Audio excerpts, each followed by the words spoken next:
রাকিব, আপনি যে বিষয়টা জানতে চাচ্ছিলেন যে আসলে চালকের আসলে কে ছিলেন, আমরা এখানে এসে স্থানীয়দের সাথে কথা বলে যেমনটি জানতে পেরেছি, যারা প্রত্যক্ষদর্শী ছিলেন তারা বলছেন যে বাসের যিনি চালক ছিলেন, প্রকৃত চালক, তিনি আসলে এখানে যখন ফেরির জন্য বাসটি অপেক্ষা করছিল তখন তিনি বাস থেকে নেমে গিয়েছিলেন এবং হেল্পারকে তিনি বলেছিলেন যে সে যেন এই ফেরি আসার সাথে সাথে ফেরিতে বাসটি উঠানো হয়, এই দায়িত্ব তিনি হেল্পারকে দিয়ে তিনি নেমে গিয়েছিলেন। এবং যখন ফেরিটি ঘাটে আসে এবং পল্টনে 3 নম্বর এই যে ফেরিঘাটের পল্টনে যখন ফেরিটি আসে, বাসটি তখন এই ফেরিতে ওঠার চেষ্টা করছিল, আর তখনই আসলে নিয়ন্ত্রণ হারিয়ে বাসটি পড়ে গিয়েছিল পানিতে। এবং এই পুরো বাসেই কিন্তু প্রায় অর্ধশত যাত্রী নিয়ে আমরা জানি এই বাসটি ঢাকার উদ্দেশ্যে রওনা হয়েছিল এবং ঢাকার উদ্দেশ্যে যেতেই পথেই কিন্তু এই দৌলতদিয়া ফেরিঘাটের 3 নম্বর ফেরিঘাটে এই দুর্ঘটনাটি ঘটে। আমরা যখন ঘটনা শুনেছি তখন তাৎক্ষণিকভাবে আমরা এই যে বিআইডব্লিউটির যে সকল ঊর্ধ্বতন কর্মকর্তা তারা যেমন এসেছেন এবং এই নৌ প্রতিমন্ত্রী রাজীব আহসান তিনি ঘটনাস্থলে এসেছেন, তিনি ঘটনাস্থলে এসে পুরো বিষয়টি তিনি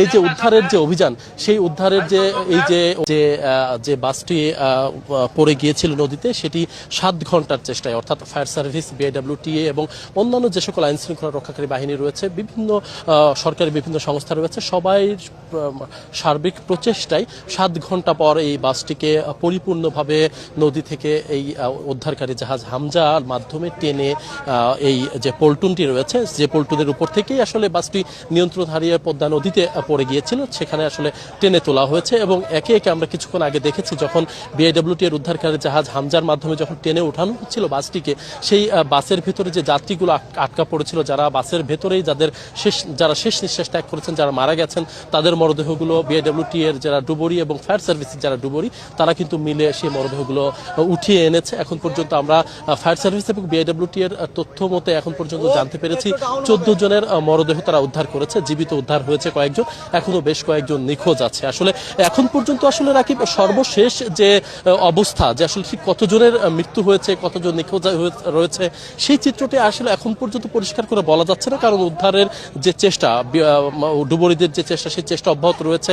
বিআইডব্লিউটি এর যে উদ্ধারকারী হামজার যে চেষ্টা, সেটি অব্যাহত রয়েছে এবং সেই চেষ্টায় 7 ঘন্টার মধ্যে আমরা ধারণা করছি যে খুব অল্প সময়ের মধ্যেই আসলে এটি সম্ভব হয়েছে। কারণ এই দৌলতদিয়া ঘাটে, অর্থাৎ এই যে ফেরিঘাটটি, সেই ফেরিঘাটে অনেক আগে থেকেই এই বিআইডব্লিউটি এর যে উদ্ধারকারী জাহাজ হামজা সেটি কিন্তু এখানেই থাকে, যে কারণে আসলে খুব অল্প সময়ের মধ্যেই বাসটিকে টেনে তোলা সম্ভব হয়েছে। এবং এখন পর্যন্ত আমরা 14 জনের মরদেহ পেয়েছি, এখন পর্যন্ত নিশ্চিত হতে পেরেছি। আরো হয়তো এই মরদেহের সংখ্যা বাড়তে পারে, সেটি আসলে বলা যায়। তবে সড়ক দুর্ঘটনা এবং পাশাপাশি যে নৌ দুর্ঘটনা, একের পর এক মানুষের প্রাণহানি, এটি আসলে এক ধরনের দুঃখজনক চিত্র। আসলে বাংলাদেশের এই যে ব্যবস্থাপনায়, পরিবহন খাতের যে অব্যবস্থাপনা, সেটিও আসলে কিন্তু ফুটে উঠেছে রাকিব। কারণ আমরা স্থানীয়দের মাধ্যমে যেটি জানতে পেরেছি যে চালক আসলে নিজে চালকের আসলে ছিলেন না, একজন অদক্ষ হেল্পারের হাতে তিনি এই বাসটি ছেড়ে দিয়েছিলেন এবং অর্ধশত মানুষের যে জীবন, সেই জীবন নিয়ে কিন্তু এক ধরনের ছেলে খেলার মতো নমুনা চিত্র আমরা কিন্তু দেখলাম। আমরা ভিডিওতে যেমনটি দেখেছি যে বাসটি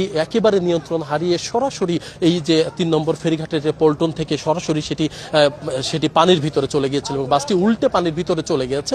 এতে করে এখন পর্যন্ত এই যে সৌহার্দ্য পরিবহনের যে কর্তৃপক্ষ, অর্থাৎ যারা মালিক পক্ষ, তাদের কাউকে আমরা এই ফেরিঘাটে এসে পাইনি। এবং যে চালকের কথা বলা হচ্ছে, যিনি আসলে হেল্পারের হাতে গাড়িটি ছেড়ে দিয়ে তিনি নিচে নেমে গিয়েছিলেন, তাকেও এখন পর্যন্ত এখানে পাওয়া যায়নি। আসলে এই বিষয়টি আসলে তিনি কে ছিলেন, সৌহার্দ্য পরিবহনের কর্তৃপক্ষের সাথে আসলে আনুষ্ঠানিকভাবে কথা বলতে না পারলে এই চালকের পরিচয় সম্পর্কে আসলে নিশ্চিত হওয়া সম্ভব না। কারণ এই বাসটি আসলে ছেড়ে এসেছিল অনেক দূর থেকে, ছেড়ে এসে সেটি কিন্তু এসছে এখানে এই জায়গাটিতে। সুতরাং যে কারণে আসলে এখন পর্যন্ত এই পরিবহন কর্তৃপক্ষ তারা আসলে নিজেরা এখানে কেউ এখন পর্যন্ত আসেনি। এখানে শুধুমাত্র আইন শৃঙ্খলা রক্ষাকারী বাহিনী, ফায়ার সার্ভিস এবং বিআইডব্লিউটিএ তারা যৌথভাবে আসলে এই উদ্ধার অভিযানটি পরিচালনা করছে।